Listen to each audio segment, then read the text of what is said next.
welcome to the 9th edition of the Women in Live Music Weekly webinar. For those who don't know who we are, Women in Live Music is a non-profit organisation that was started at the beginning of 2018 because women only make up a very small percentage of the music industry, between about 5 and 10%. So we believe that the music industry is a place for everyone and we support diversity.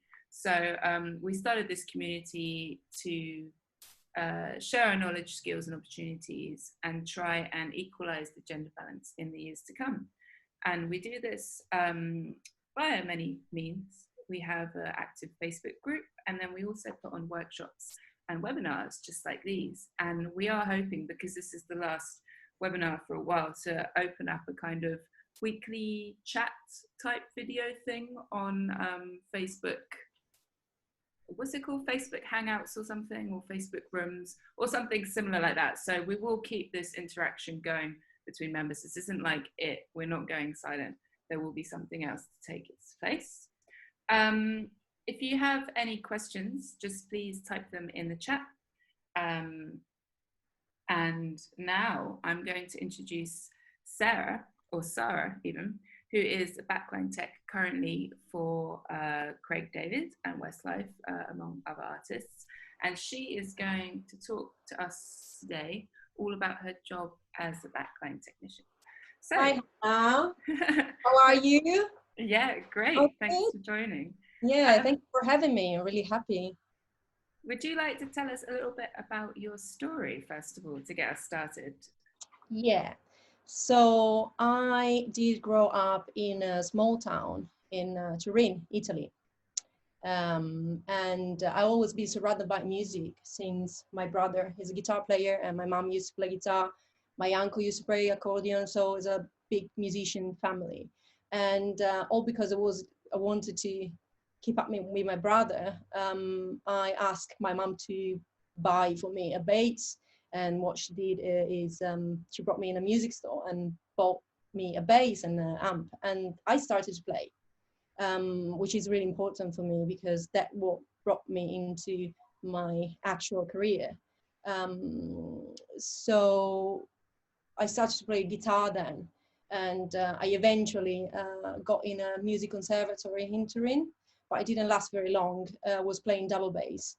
And at the same time, I had to get the graduation from high school. I had to get the driving license, so I didn't have any time. So I dropped it eventually and I started to play guitar. And then I did go in, I was studying high school psychology, sociology, and they wanted me to do an internship every summer in a social kind of environment to get students used to what is working, what means working. And I did go in a dog shelter first, then a hospice. And the third year, I got a friend that was a son of a famous promoter in Turin, and they were like doing a festival. So what I did in asking the school if I could join the production office and learn something from that. And the school didn't have a clue what I was going to do because they didn't know what was a production office. But they say yes, and my friends say yes. So I started to do these 2 weeks internship for these festivals. And at the end, I was so sad because I was friend of all the crew. And because it was not a huge festival, they asked me, well, if you're really sad and you want to leave from tomorrow, you can come join us on stage and you can start to coil cable. And everything started from there, basically. And I knew people that brought me into other tours. And I started with doing lights, actually, because it was the available role in that particular tour. But again, I wasn't really interested into. I was always around the instruments. So I became a backline tech when I think there was a production manager in Italy that asked me to set up the backline for this band because he saw me on stage. And he was like, well, we need a person that don't ask us too much money and it's kind of cheap. So I started doing that. And it was my first experience as paid. So they paid me not too much, but and I've been with him for ages, basically, working with him. And then what happened is I was working for the last 5 years. I've been in Italy with a duo band, Eiffel 65. They are in my heart. I learned so much from them. I was doing front of house and monitors at the same time, from the smallest venue to the biggest ones. And then that's it. I thought, what is the best thing I can do being in this country? Like, which artists I can really work with that will make me feel really satisfied. And I thought about the biggest artists in Italy, and I was like, well, even if I get there, what's next? So I thought I'm gonna go away. So I got a ticket. I went to Los Angeles, and because the working visa process was impossible, I just gave up. And I thought, which is the first biggest city with the biggest music movement in Europe, UK, London. So I came to London. That's where I live currently. So that's my story.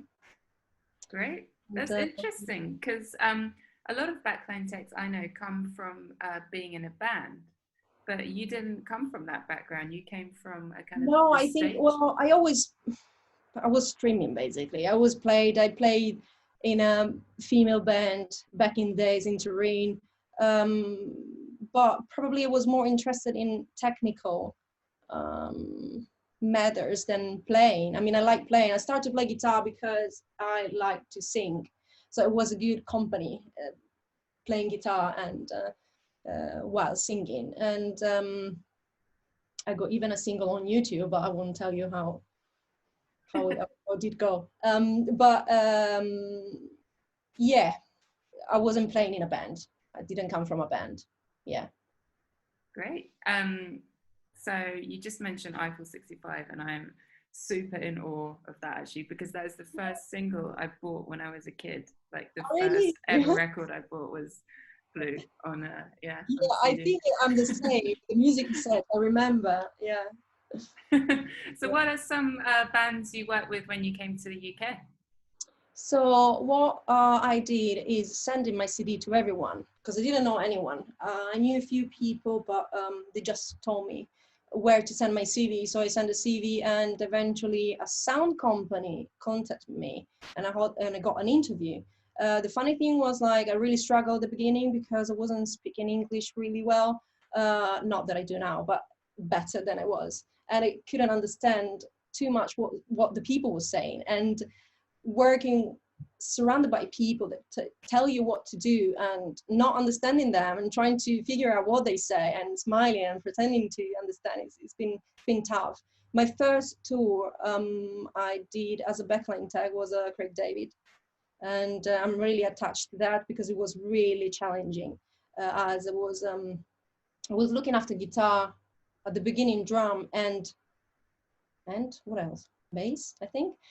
But it's there's a lot of instruments in that stage, and I had to do guitar changes every song. So if anything was going bad on the other side of the stage, because I was behind the guitar player, I was what should I do? What is the priority now? So it was challenging. How did you get that first tour with Craig David? Was it via a backline company, or did you know management? The production manager at the time, I knew him. It's been introduced to me via email, I believe, from a friend in common. And I started to work for Capital Sound, and I met him in the warehouse. So it was like, oh, how is going on? Are you free? Because we got a gig in Italy. Maybe you can help us to work there, because you're coming from there. And then I didn't do that gig, but I started that month after a week. First as a substitute. I replaced a guy that was going on another tour, and then they called me back. So yeah. Yeah, I think the first time I met you actually was on a Capital gig, I think. Yeah, it was BSD Hyde Park, wasn't it? That was it, yeah. Were you doing backline on that one, or was it? No, it was a stage back. That was Yeah, I did that festival for 3 years. It was amazing. I loved it. And well, that's what we'd be doing now, I suppose, if things were normal. Yeah. So what skills do you think are good to have as a backline tech? I think, well, first of all, I think skills. I think there's a social skills is really important and technical skills. I would like to separate the two things because they're equal, really important. As social skills, I mean, you have to understand that you're surrounded by people and you have to work as a team, not as a solo person. And I think the communication with the musicians is really important, the ones you are looking after. You have to understand that when they hand you an instrument, they give you their child.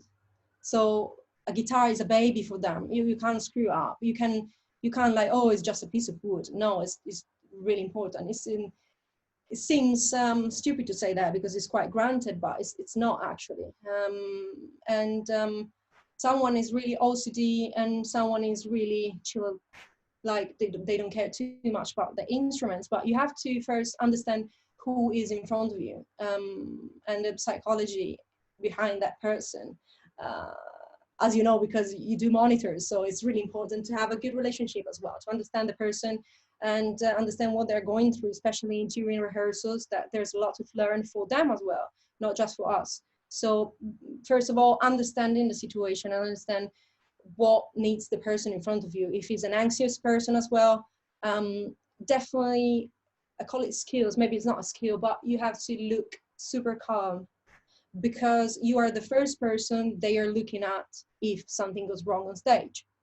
So that, wow, what's going on? If you're like panicking, it's not something that make them feel safe on stage, and you have to be trusted. So I think trying to problem solving is a skill, and be calm and act calm under pressure is a big skill that everybody should learn.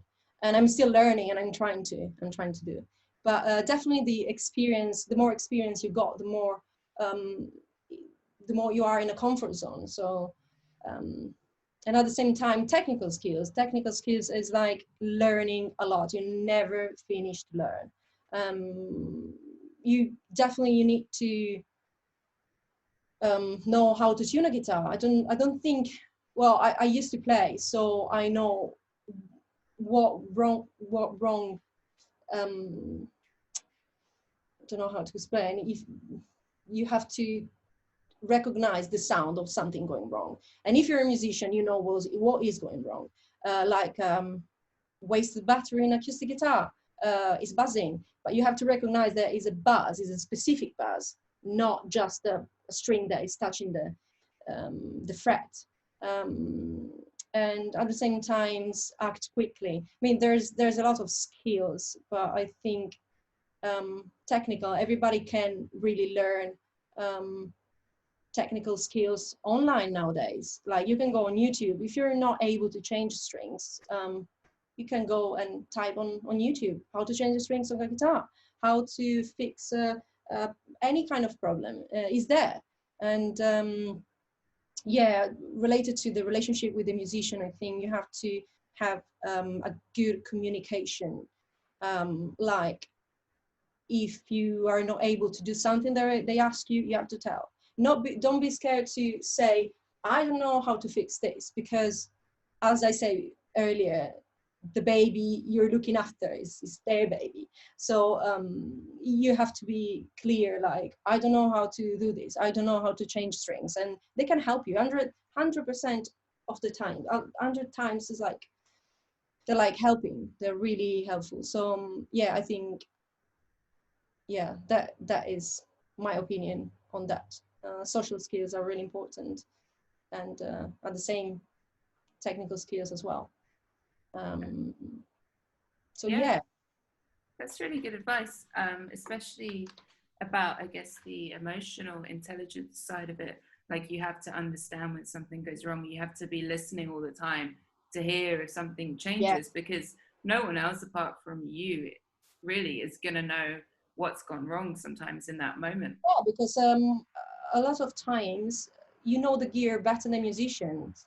Let's say 50% of the times, because there's a lot of musicians that are really OCD and they know exactly how everything works. But sometimes you set up the stage, you know where are the cables. They don't, for example, or they need a spare part and you know where it is. So yeah, definitely it's like that. Is your job as well, I suppose, apart from tuning guitars, do you have to do maintenance between shows, like cleaning and restringing and stuff? Yeah, I do. I definitely hate fingerprints, especially on cymbals. I really pay attention to see under the light when they're doing when they're playing around with the lights. Always next to the drum, looking at the fingerprints if I miss something on the body or of the guitar. I don't like seeing in the video screen the lead singer with the guitar with fingerprints all dirty. And yeah, I take care of the guitar totally, like cleaning frets, changing strings, cleaning everything. Yeah. Okay. Yeah. So you come out with like your gloves and your spray and you just white gloves or cymbals. Everybody is taking the piece of me every time. Oh, white gloves. Yeah, I don't want to touch the cymbals. And the first gloves I found online, they were like white gloves and 100% cotton because you don't want to leave trace of your hands. So yeah. I heard that fingerprints on cymbals, not only does it look kind of gross, but it's actually bad for the metal. Is that true? I don't know. Okay, I just heard. I don't think a couple of fingerprints will change the sound, but yeah, somebody say yes, it is. I didn't know that. I heard it like degrades the Well, the if metal. they're really, really greasy and dirty, yes, but a couple of fingerprints I don't think changes everything. But it's always good to put the gloves on. I love that. Absolutely, yes. So yeah, just what you said about also being transparent. You know, when someone comes to you and says, "Hey, I don't know, my guitar amp is making this weird sound or whatever," and it's not within your expertise, being able to kind of say, "Sorry, I can't fix this," is also important. Yeah.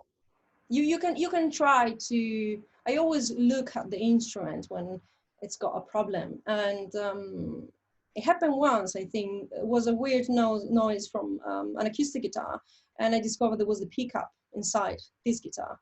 So I tried to check if there was anything inside the guitar, which is really difficult because you have to put the hand inside the guitar and you can't see really what you do.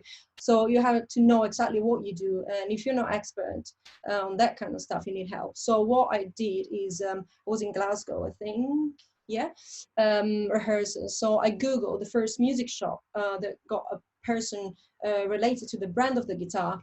And I just called them like, look, I'm with this tour on this arena.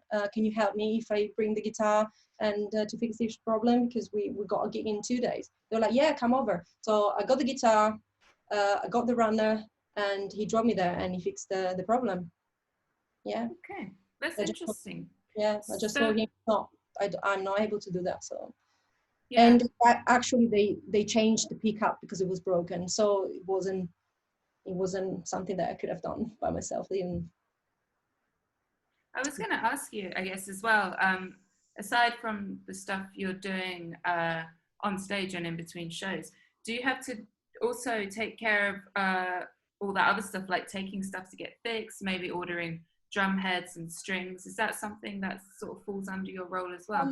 Yeah, if you are in a big tour, big production, you have to organize and manage all the things you need and list an amount of items that you will need on tour and give the list to the production office and they will fix it for you. You need to ask them which kind of strings they need, like in the meaning of brand, and if they want specific products on their guitar, on bass or drum. I've never talk about keys. I don't like doing keys, honestly. It's really fascinating, but I think it's a bit more something that I have to study for, like programming and stuff like that. But you have to ask what the people want. and then you will do the order. In the smallest tour I'd done, I was they were giving me like strings and hands, like this is what you have to do, change this with this, and they had their own equipment because I think they want to contain the expenses. So yeah. So can you take us through maybe like a typical day on tour or on a gig for you? Yeah, it's really difficult because every tour is kind of different. So the first thing I will start with is like we got the loading call, the crew call at later than the others, technically. Well, between 11, let's say 10:30, no, 11 o'clock. It depends, but later than everything else. We are, everybody else, sorry. We are the last people to start and the first people to finish. And everybody hates us. Yeah. I understand, because when I do stage teching, I hate backline tech, like, oh, easy. But yeah, never under stress, just saunter in, you know. Well, it depends, because we got responsibility. Like yeah. we have to take care of equipment that is not us. Well, you do as well, but it's easy to screw up. I think so. Big responsibility. And then what we do. So what I usually do if I'm on a tour bus, I usually wake up 30-40 minutes before the call, and I got straight to the venue to have a shower. First of all, before the shower, I walk on stage to see at which point the people are working, because sometimes they're a bit late because the venue is a bit tricky, like the loading is tricky. Because the track can access or stuff like that. So I got on stage to see the mood. And yeah, try to understand what's going on is important. So I can decide how much time I have to stay aside stage without any pressure on the others. Like I see a lot of time backline tags, they are pushing cases when it's not the time to push cases yet. And I think the role of stage manager or whatever take decisions on stage is really important. You have to cooperate with everybody, and you have to listen to the people around you. Yeah, so I stay aside until it's the time to load in. So take a shower, go to say hi to the caterers because they feed us, so it's important. Ask if somebody wants any coffee or tea, especially people that woke up like 5 hours before you at 7 a.m. And then I will check on stage again, and I will go in the track. That's what I do all the time, because I want to make sure where my cases are going. And as well, what I do is trying to like get into local crew to see if there's anybody that I know already. They know me, because I think local crew are really important. You have to treat them well, and sometimes they've been treated not really well from their boss at first. So let's see the mood around you, and it's helping you. Then I go to the track, I unload the track with them. And then I start to set up my stuff. I know that line check, for example, is 4 o'clock, and I make sure that at 4 o'clock I'm ready on stage with like kick, if I do drum, or ready to play guitar if they need guitar, if I do guitar. Most important is the time, like being on time and trying to understand how much time you spend to set up every instrument. You can manage your time if you're a really quick person. I prefer to do the most of things, like if I do the last two with Will Young, I was doing drum, guitar and bass. And I used to set up the drum at first because I just don't want to touch it after, just really trying to set it up really precisely. So I don't have to worry about that anymore. And then I set up amps if there's any amp, or guitars and bass. And then I go to eat. And then what I do next after lunch is details. plugging maybe pedal boards as well is something that I do a lot, and taking out guitars and clean them and change the strings if they need to be changed. And then the musicians arrive, and they used to arrive when you're really busy, like doing, I don't know, changing heads or trying to fix a cable, and nothing. Just tell them that everything is good, everything is ready, and you do the line check. They do the sound check. We do the sound check, and then I tend after the sound check to go away from stage for a bit to have a break. Which it can mean going to the catering to have a coffee or anything before dinner. And then before the people arrives at the venue, just go on stage to do the last things, basically. Trying to go at the front of house to see if you can spot anything wrong or any kind of flaw. And then that's it. I start to tune guitars half an hour before the show. And 15 minutes before the line check. Then I do the line check, and everything, if everything is working, I will stand next to my guitars and tune them again, because I'm paranoid.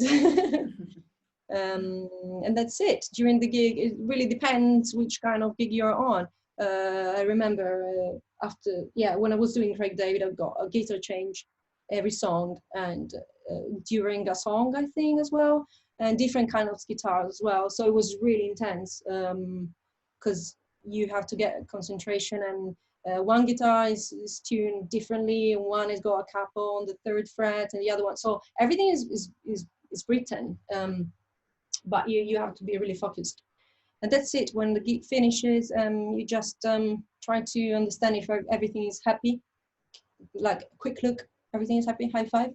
You go back to put back the guitars and the most delicate instruments, and then that's it. You proceed, and you will have the local crew back on stage. It will help you to put back the instruments or amps, especially amps, because I really got a back. I'm soaring all the time. I've got pain on my bottom, and I think is common. But I always ask for help, especially with amps. And that's it. And you go to load the track. I remember that if it's a really intense tour and there's a lot of work going on stage, I always go back to see if anybody needs help.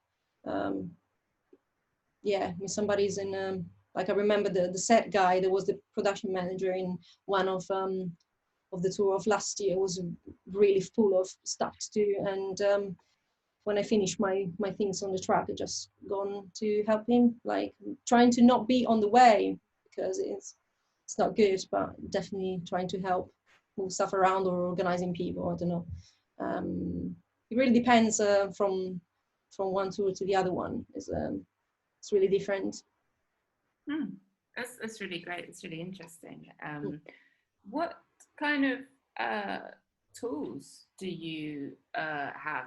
Like, what's in your toolbox? Okay, a lot of things.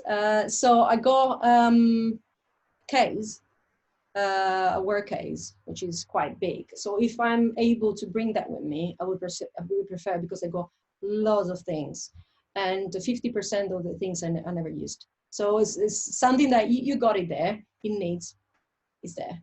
Otherwise, I go around with my Peli case, and in my Peli case, I got the essentials, which are, well, of course, the tuner, guitar winder, drum polish, guitar polish, lemon oil, cutter, scissors, plastic wrap for pedal boards during the festival in the summer if it rains on the pedal boards, the soldering iron, what else? Fluorescent tape. Tape. No, no, I don't have tape. I always ask audio for tape. They hate me for that as well. Yeah, I got the tape if production doesn't have it. Yeah. Cool. That's great. I always thought, like, I'm always the one going to Backline text for tape, so it's funny how it's the other way around. Really? Yeah, well, just for fluorescent tape, you know, Well, because I know they always have loads. yeah. So, Yeah. I guess it was my kind of misconception that backline text sort of needed to know everything about an instrument. You know, it needed to know a guitar inside out, needed to be able to play, you know, drums really well to be a drums tech. Is this true, or could anyone, in theory, without knowing the instrument, without being a player, become a tech? Do you think? Well,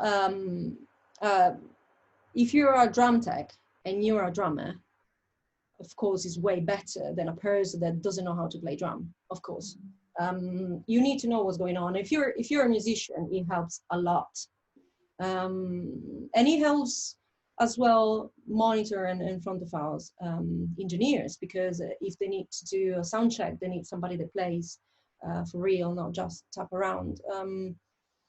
I can't really play drum. In fact, it was something that I wanted to achieve in this lockdown. Then I got lost in something else. But yeah, I think basics is essential to be a backline tech. Yeah, I think you have to know the instrument before putting the hands on it to fix it. I mean, you need to know. Of course, the more you go up with the level of the tool of the band, there's more skilled people, and it happens that if a musician have a good relationship with his backline tech, is able to bring him in every tour he get into. I remember I was working with Kylie, and I was working on stage, and then I got a good relationship with Kylie's drummer, and he brought me on Will Young because he was playing on Will Young, and it's great. It's yeah, it's you need to know what you do. Yeah, you need to know how to play, at least the basics. Yeah, and what do you think about, because obviously these days a lot of artists, and I'm sure a lot of artists that you're working for as well, use a lot of playback, things like Ableton and such. Do you think you, as a backline tech these days especially, you have to have a really good understanding of playback devices? I think so. Yeah, you have to. Well, they are playback guys or girls. They are doing that job. So when you are in a tool that doesn't require, that has a playback guy, you don't need to look after playback. But it happened to me that I was doing a monitor. I was monitor engineer for this singer, and she got I don't remember the program they were using, but I had to study the playback software, because anything goes wrong you have to sort it. It really depends, but I think the more you know, the better it is in any kind of job. So I tend to study stuff that they are not really related to my role, but at least I know all the surrounding. As it was great to know stage taking stuff like audio. I did a 3 months course back in the days in Italy, because they wanted to know what was going on for real, just not doing stuff around without knowing what I was doing. So yeah, the more you know, the best it is, I think, personally. Yeah, I agree, definitely. Are there any apps or software you use like that makes up, I guess, your toolkit? Not really. I don't have apps. Got a metronome, but that's workplace. No, I don't have it. I don't have any app I use. I was wondering if maybe like, because I don't know, as a like an audio engineer, there's all these like apps like that you can use, I guess, these days to make your job easier. I didn't know if there was like an equivalent for backline. Maybe there is, but I'm not using any app currently. I just trust the thing I got on my toolbox, which I can't remember what they are. But yeah, no, I just trust my tuner, for example, and my ears as well. Yeah. Oh, that's great. Obviously, it's better to have less things to go wrong and less things to rely on, Yeah. especially when it comes to digital. Yeah. Um, I'm just, I've got like a couple more questions before I'm going to start going through questions in the chat. Yeah. I would like to know, and this is like, I guess, it's a bit of a personal one, but do you have like a most challenging gig you have, and kind of you can take us through why it was so difficult? Challenging gig. I did. Yeah, I think it wasn't relating to Backline. Well, as I said earlier, Craig David was a bit challenging for me. Not him, the work I was doing on stage, because I got really demanding musicians on stage, really, really demanding, especially one. And I remember at some point, one of the guitar players got a new Taylor guitar. It was a £3,000 guitar, and it was oh, I don't have I can't attach the strap. Where's the pin? And I was like, oh, there's no pin. You have to put a hole in the guitar and for getting the strap on it. And there was just the pin of the body, but not the pin over here. So I was like, oh, okay, can you do it? I was like, yeah, because it was really demanding. I didn't want to let him down. So I was like, oh my God, okay, I will do that tomorrow because I don't have the drill with me. I didn't have any drill. So I went to the closest tool shop and I got a drill. And the next morning I went in the rehearsal studio before anything was in, and I got this guitar and I asked the keyboard tech to help me to hold the guitar, at least the body, because I was drilling it. And he was like, why are you doing that? Like, you shouldn't be doing that. It's a 3K guitar and it's him. So I was like, yeah, I can't let him down now. I have to do that. I did use the drill before, but never on a guitar. So he was holding the guitar, and I remember that he was like, you can make it, you can make it, you can make it. And I just drill it and I put the pin on, and I gave the musician the guitar back to the musician, and he was like, okay, thank you. And he turned around and was like, oh, all this pressure for nothing. You didn't care. It was quite funny. I think, yeah, it was the most challenging job. I've been in a position before, but as a monitor tech, which I wasn't really comfortable with, and I struggled, but nothing related to Backline. I think the most struggling bit was the language barrier at the beginning, like not understanding what they were telling me, and yeah.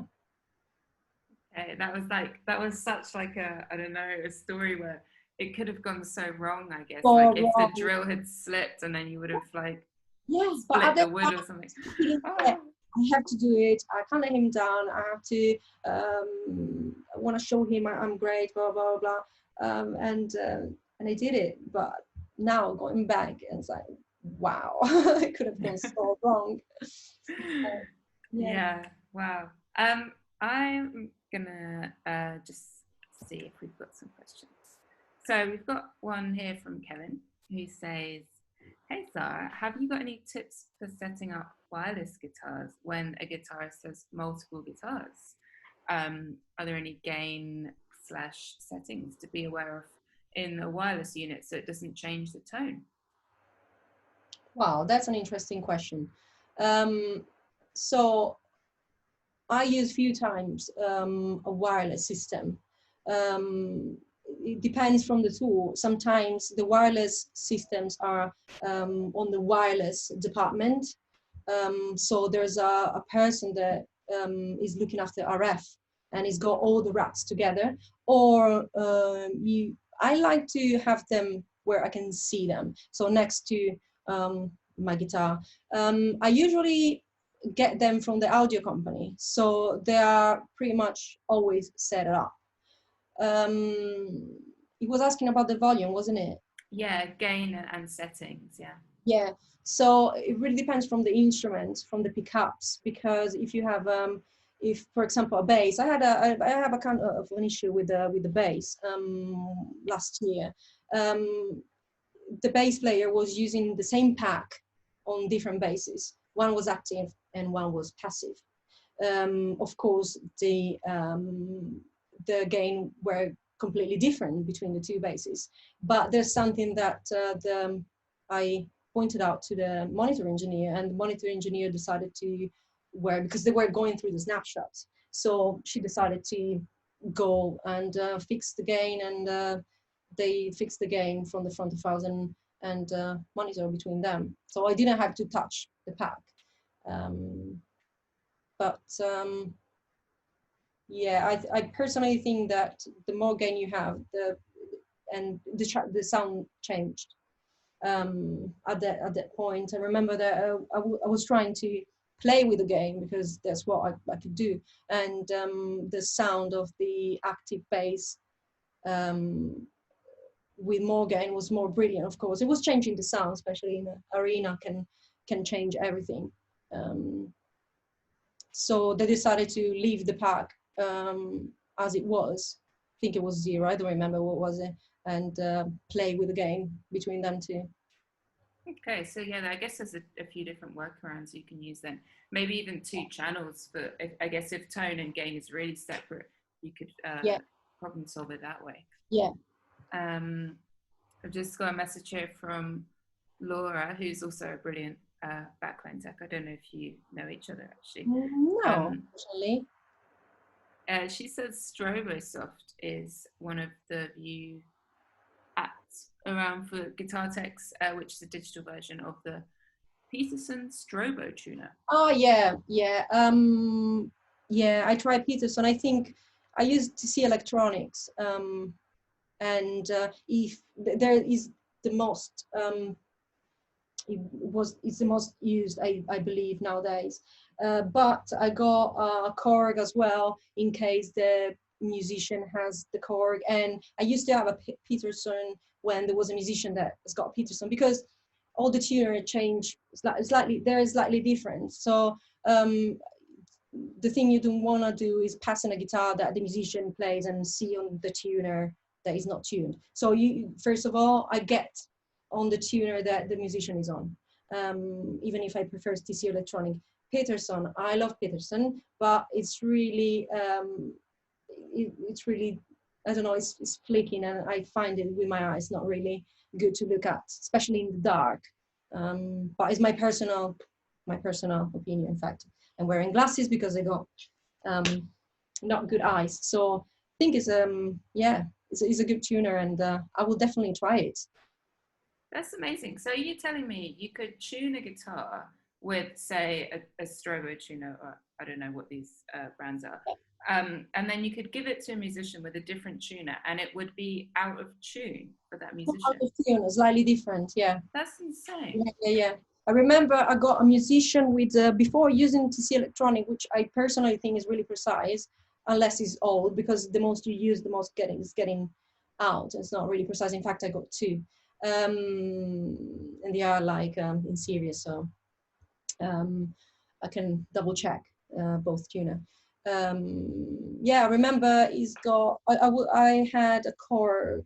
I don't remember, I got a Korg, the classic white pedal, and guitar player had a TC Electronic, and it was like, which tuner are you using for tuning a guitar? Because every time you pass it to me, it's slightly flat, or sharp, whatever it was. I was like, oh, this one. So we tried with mine, and it was perfectly on tune. We tried on his, and it was not out of tune, but slightly sharp or flat. So I tend to get in the same line of the musician, so I don't have problems. And it's good to have a different kind of tuner, I think, because they got a different sensitivity. So, yeah. Wow, that's absolutely fascinating, actually. Yeah. Another question from me is, if you had, say, maybe like one piece of advice you could give yourself 5 or 10 years ago when you were just starting out, what would it be? I think don't take it too seriously or too personal. I think it's cultural thing, because I'm Italian. I take things in a personal way, and I shouldn't. Like sometimes you got this person that is grumpy and is having a bad day, and he's telling you stuff in a bad way for you, but maybe it's nothing to do with you. Just it just pissed off for something else, or just really stressed. So that's related to what I was saying earlier. Like, get in the mood when you walk on stage to see what everybody's is on. That's something that I got after years, because at the beginning I was like, why did that guy told me that? Why did that guy treated me like that? It was nothing personal, but yeah, definitely that advice would have been helpful at that time when I was like 20 years old. That's really good advice, actually, and I think something that almost everyone working in live music can benefit from knowing, really, because yeah, sometimes a musician is just having a bad day and it's not anything, you know, you've done. Me too. I got a really bad way to express myself most of the times, and who doesn't know me thinks, oh, what is wrong with her? Just because maybe I am having a bad day, or I didn't sleep well, or somebody was snoring on the Toolbox and somebody was drinking until late, and I'm pissed off with that guy, and it happens. It could happen. So yeah. So we've got a message here from Cynthia, who's asking, what is your recommendation when it comes to just starting out as a tech? Do you have any advice? Starting out as a backline tech? I assume, yeah. Yeah, so I think what I did and what I keep doing is following, it's not the right term, but following the people that knows a lot of things. When you talk with your colleagues, you know exactly which is the genius, which is the average one, or such and such. You know who is around you, and I definitely try to ask a lot of questions. So what I will recommend is, like, don't feel like oh, I don't want to ask him a question because I don't want to annoy him. No, ask questions all the time. The most you learn, the most you're the better it is. And yeah, and people is happy to answer questions most of the times. Maybe they're even surprised, like, oh, why are you asking me this? Because I'm curious. So be curious. Yeah, maybe I went out of topic with these questions. No, not at all. No. Yeah, my suggestion is stay close to the most experienced person and study what they do, because it's the best school. Like, look at what they do, ask them why they do that if you don't know, and try to get what they do and do it. Mm. Do you find it quite difficult? I don't know if you have experience of this. Maybe if you have to take over a job doing backline from someone else on a tour, when you don't have a rehearsal to learn what's going on, how do you manage all that kind of information? Yeah. Do you write loads of notes, or? What I usually ask, and what happened is getting in contact. If he doesn't contact you, the previous backline tech, getting in contact with him or her and ask them pictures of, or take picture, because sometimes you don't take pictures. I remember I joined in on a tour with a band of skulls. They're lovely. They're so sick on stage. And I remember when the previous backline tech asked me to take over, I was like, oh, they don't do rehearsals. They're already on tour. Can you join them that day at that place at that time? I was like, okay, do you have any pictures? Yeah, I got a couple of pictures. So it's a really rock and roll band, so they're really animated on stage, especially the singer. And he's got a few, it's got a massive pedal board and a few pedals aside, and he was using 2 amps. So what happens is the musicians know you're joining the tour when it started, so they don't have massive expectations. And what they do is jumping on stage before, when you're sitting up, they're there. Most of the time they're there to see if you're okay with their equipment, because they don't know you, and they explain you how is you have to plug the stuff, which is the process, and which guitars are, like everything. They explain you everything. So Definitely when you join a tour, take pictures, because if you have to leave, somebody else is able to take over. So yeah, that's what it is, and I try to do my best without stepping on the foot of the previous backline tab. I don't want to get any job. It's not mine, and I'm not requested to do if it's not like taking over. So yeah. Very humble. Mm-hmm. So you mentioned earlier that you were or wanting to learn about keyboards. How is keyboards different to, say, a guitar or drums? Because to me, it seems like a keyboard is quite a simple instrument, but I guess maybe it's not. Yeah, I mean, it's simple until the setup is simple. Like if you have to put the keyboards on the stands, that's it. 2 keyboards, 4 cables, power, pedals, that's it. You set it up. But in tools with a more electronic, you might need to know how to set up, because they might have a laptop, audio card, an amp for the, I don't know, whatever they have, or more different setups, MIDI involved. And I'm currently studying on that because I'm not really into it. I remember I was using Logic time ago to create my own music, and that helps me when I was, for example, on tour with Rick Astley, because I was looking after keyboards as well. It doesn't have a really complicated setup. But again, if you don't know what you're doing and something goes wrong, you're like, so yeah, so it's more electronics, plugins and stuff like that to set up in the program. Definitely they help you as well, so you know how that program works on that layout, on that, like they got snapshot as well on the laptop if they're using a software, and you know how it works. But if something goes wrong, they are playing, so you have to go on the laptop to fix the problem, and you have to know that. So I downloaded for example, well, I downloaded Ableton, but yeah, software like don't know, playback software as well. I think yeah, it's quite, for me it's quite complicated, so that's why I'm studying on that. MIDI as well is really important to understand MIDI world, which is for me is a bit taboo, but I'm getting there.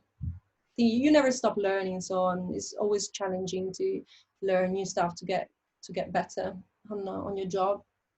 Yeah, that kind of brings me on to my next question, which actually Natalie has just asked as well, which is, are there any online training materials, or maybe some YouTube channels, some books that you can recommend for people wanting to learn backline?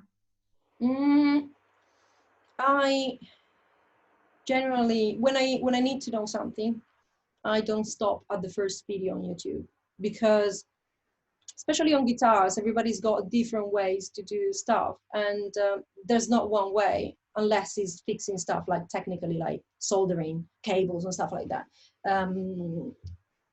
Even softwares. I mean, I think I don't have anyone to recommend, and I don't have a person I relate to when I need, but I go on YouTube, and or on the, for example, on the Korg website, Roland website, or stuff like that, and I go on the website to see the specs of the products, and always go on YouTube to see how it works, to see people that is actually playing the instrument, or to remember how to set up the truss rod. You can find thousands of videos on YouTube, and you can find the model of the guitar you have to do that fixing stuff on.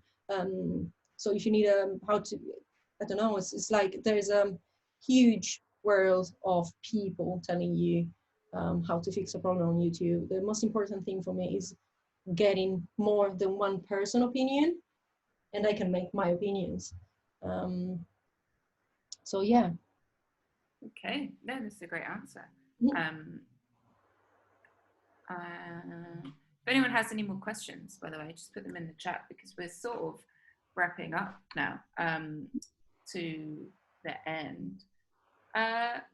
This is kind of a question that I like to ask everyone, and I guess it's a little bit personal, if you don't mind, but how are you handling this COVID-19 crisis? Because I assume there's not much backline tech work to be had right now. No. So at the beginning, in March, I came back. I wasn't on tour on the other side of the world. So I did Australia, New Zealand, and Japan. So when I came back after a week, there's been the lockdown situation. So I was like, oh, happy. I've been away on tour, and first time for me going on the other side of the world. And then I came back and everything happened. And I was like, oh, what if it hits UK as well? What if it hits Europe? And then what happened is, hearing people from Italy saying, oh, it's hitting us so bad, and they were in lockdown. So I kind of predict the situation in UK, and definitely suffered a lot when I received an email. I had to go on tour for 2 years on a big tour with a big band, old band, and at the beginning they were like postponing the start of rehearsals, and it was destroyed. At the beginning I cried, I have to admit it, and then it's been postponed to 2021, so same dates as most of the tour now, same dates, 2021, so no work for us for a year. And I was like, oh my god, what can I do? Then I started to read some books like audio engineering, stuff like that, and then I got into Korg website, and then I was like, I couldn't focus, so I started to do manual stuff. So I started to work with a sewing machine and with a grinder, the mini drill, to try to work with wood. So and then I went into resins world. So I'm doing stuff with the resins. And then I discovered that all these things can be useful for my job, like working with wood, resins as well, or even fixing stuff with resins is amazing. It's another word. And then yeah, I downloaded Ableton, but I couldn't be focused. So at the moment I'm getting back to get my focus back, because I think it's been a big thing for everyone. So you can't say I wasn't sad when it happened, or oh, it's fine, I got some free time and time off. Yeah, it's great having a time off, but for us that we're away most of the times, and it was the first time I've been home for 2 months in a row, maybe it's 3 now, I don't know. So it's been tough, because you're home and it's a new thing, but I'm liking it, and I was like, oh, that's great, I can do whatever I want. And then I'm starting to feel like I miss the gigs. So I got the news of a possible drive-in concert in September, social distancing and stuff like that. And I was like, oh, there's a light at the end of the tunnel. I can go back to do what I want. What is my job on 2020 actually, maybe. And I try to stay positive. Don't get too much into it, and try to get the best of this period, studying and doing stuff and making things, learning new skills. Basically, that's what I'm doing. Of course, if it carries on like that, money will be a problem, but try to not think too much about that as well. We need to go back to work, and I'm positive, and it will happen sooner than later. So. Yeah, that's really inspiring, that you're keeping productive and proactive. And I'm also really interested to see what you've been making out of resin, because I've been following this Instagram of like this girl who makes like flowers and puts little bees and that's what I'm doing. Because I told my boyfriend I would like to have a bee and put in the resin. I was like, that's creepy, don't do that. So I didn't do it, but I'm using flowers. I'm using cork as well to make pendants and yeah, rings. Well, I can make one. Yes, please. You could start a whole Etsy shop. Yeah, I'm really impressed. Yeah. yeah, absolutely. Okay. I think that's all we've got time for today. So thank you so much for joining this webinar and all your amazing expertise and answering all these questions. Yeah, thank you so much for having me. It's such an honor. No, it's okay. Talking to you first and